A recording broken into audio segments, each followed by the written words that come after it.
What is happening, guys? Jay here, and I'm back with another Omocha review. Last time I reviewed Nergigante, creator's model by Capcom. This time we have another Monster Hunter, but on a different line. This one being the Zinogre SH MonsterArts by Tamashi Nations, licensed by Bandai. So as you can see over here, I have the box of Zinogre, and Zinogre being a Thunderwolf. Look at his concept art over here. Really great concept art. This is one box you wouldn't want to throw. It's only a medium-sized box, but yeah, you get the Capcom seal over there, and also the Tamashi Nations sticker in the other side of the box. As you can see, I'm just showing you guys everything that you need to see. And one cool feature of this box is it has these sort of scratch marks from Zinogre, which is actually see-through. From the back and a little bit on top over there. So actually that blue part there, let me just remove it, and there we go. It's just a carton, and over here you can see it's actually see-through, which is a very cool feature. Alright, so here's a size comparison first. This is the Zinogre Male Hunter by Good Smile Company. It's a Nendoroid. So if you're not familiar with Nendoroids, like these sort of bobblehead anime characters. And as you can see, the colors of the Nendoroid and the Zinogre here are quite different. The Nendoroid's colors for Zinogre's armor is a little more cartoonish. Yeah. And then here we have the Deviljho. This is by Capcom. This is the limited edition Deviljho and the Handler figure builder. So the figure builder line of Capcom is the sort of small scale line for the for the monsters under Monster Hunter. As you can see, the difference in size is really different between Zinogre and the Deviljho. And finally, here is what you would want to see here. Zinogre is definitely up to scale with Capcom's creator's model line. So the creator model line is the biggest line of monsters for Capcom. And as you can see, this is the Elder Dragon Valstrax. And Valstrax is a little bigger than Zinogre, but Zinogre being just a fanged wyvern, you definitely would want someone like Valstrax, who is an Elder Dragon, to be slightly bigger than Zinogre. But as you can see, side by side together, they look really great. It's like they're the same toy in the same line. Anyway, this is Zinogre. I'm gonna show you guys now the details with Zinogre. And as you can see, I'm first showing off the face of Zinogre, and the detail on his face is absolutely stunning. The teeth there are really well made. Same with the eyes. I saw some videos and did a little bit of research and saw that some of the eyes could have quality issues, but thankfully mine, I got some good, nicely detailed eyes there. They sort of kind of get lost a bit in his face, but you know, that's given considering Zinogre's design. He does have blue eyes, I think.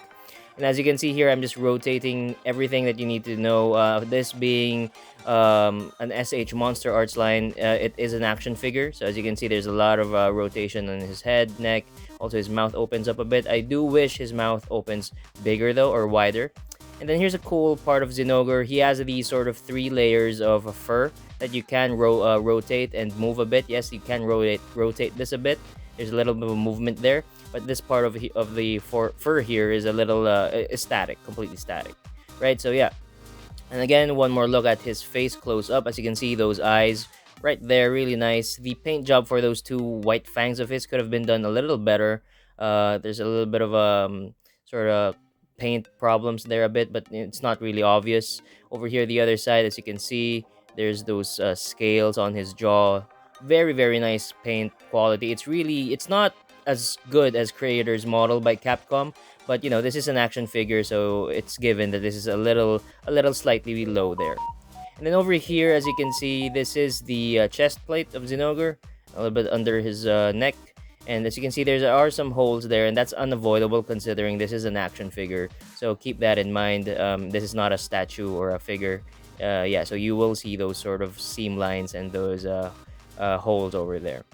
And the one thing I really like about this is look at the detail on his fur here, and also his scales. Look at those scales, guys. Look at the teal color of Zinogre, blue, whatever you want to call it. Look at his spikes over there. They really managed to make the scaly effect right with Zinogre, which is really important because you want good detail and good articulation for an SH MonsterArts product.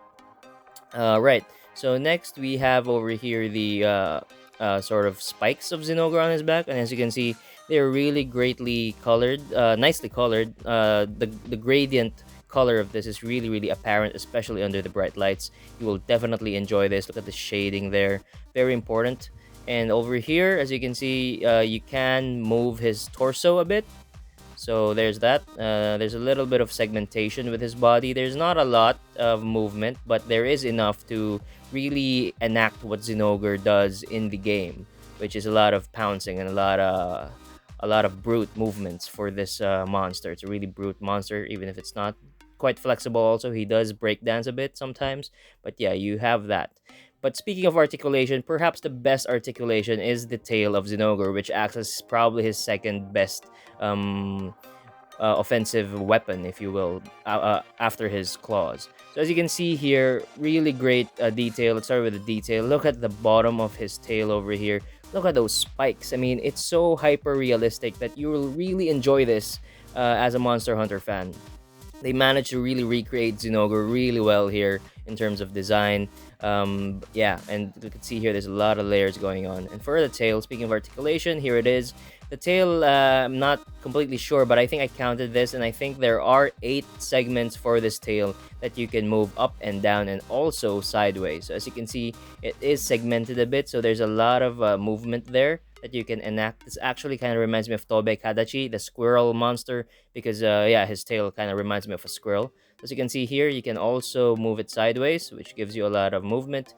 You can have a lot of bend downwards over there. And yeah, this is what reminds me of Tobe Kadachi, that flying squirrel from Monster Hunter World. So speaking of world, by the way, this Zinogre is inspired from the world design, because Zinogre's design kind of varies a bit throughout the games. He's been around since forever, but this is the world design, which I really like.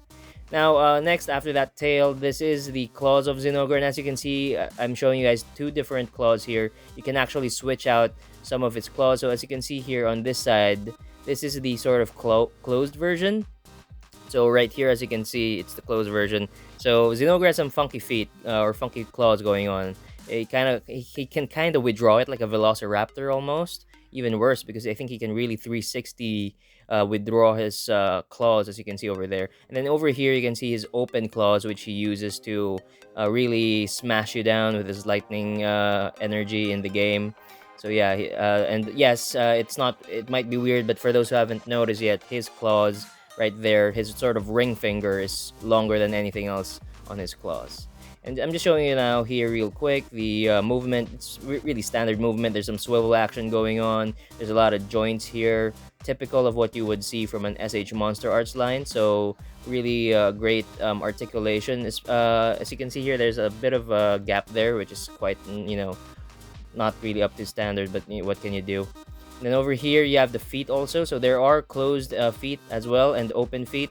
Not a big difference, but yeah, you can also swap the feet. This time you can take off the feet completely and not just the claws. And for the feet, there's a swivel action again going on, ball joint. This action figure is mostly packed full of ball joints over here, and a couple of swivel joints for the feet. So you can also move it, bend it all the way back there, sort of like jumping. This doesn't come with a flying base, but you can definitely use one. There's no peg, so you better use the one that doesn't use any pegs. Over here, as you can see, you can rotate that a bit. Now, you can't really take this off, or you shouldn't take this off, but filming this video, I managed to take this off, so I just want to show you guys it's ball jointed like this for most of Zinogre's parts. Yeah, I accidentally took it off. Thankfully, nothing broke off, but yeah, this is how this figure is built, something to keep in mind. Alright, next for the video, I'm gonna show you guys the base.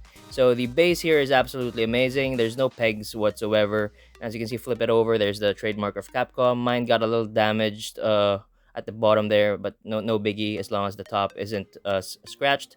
So here's the top part, and look at the detail of the rocks here. Really great, hyper realistic. My only pet peeve is it could have been thicker, because this is almost like paper thin, as you can see here, so it doesn't really pop out on your shelf. But yeah, if you look at from a bird's eye view, the rocks here are really stunning. Look at the paint job over there, really great. And even the texture, super solid. Now, a little bit of issues with Zinogre. Really, the only issues I've managed to find are paint quality issues. As you can see, there are some sort of black. I'm not sure if those are scratches or those are black paints over his spikes. There's a bit there, and then there's also here on his white fur that you can articulate. Where is it? Right there, as you can see, there are some black pigments over there. Also, that big one on his first fur right here, as you can see there. So those are some quality issues with Zinogre, but they're not big. It's not a biggie, and this is a monster. So if it can look rugged, at least I would think it's not that the worst for this guy to look the cleanest as he is. Anyways, guys, I'm gonna show you now a bit of some articulation, some poses that you can do. As over here, as you can see, his roaring motion. There's him standing up.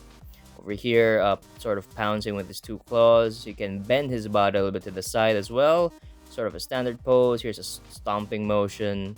So yeah, lots of articulation with Zinogre, but this thing definitely lacks lightning effect parts, which you can buy separately from Tamashi Nations. But again, this is around $90, if not $100. So you definitely want more effect parts, or at least one effect part for Zinogre. But it's a shame. But overall, this thing, 9.5 out of 10, had it not been for those sort of paint marks. But they really created Zinogre. Zinogre is probably my favorite monster, and I'm just so happy that he now is available as a really highly detailed, accurate, articulated figure available for a good price. Anyways, guys, this is Jay again. Thank you for watching this video. I will be reviewing Rathalos and Nargacuga SH MonsterArts. I know this is the most recent one, but I'll be backtracking, and I ordered those two because I just really enjoyed Zinogre so much. Thanks for watching, and I'll see you guys next time. This is Jay, and goodbye.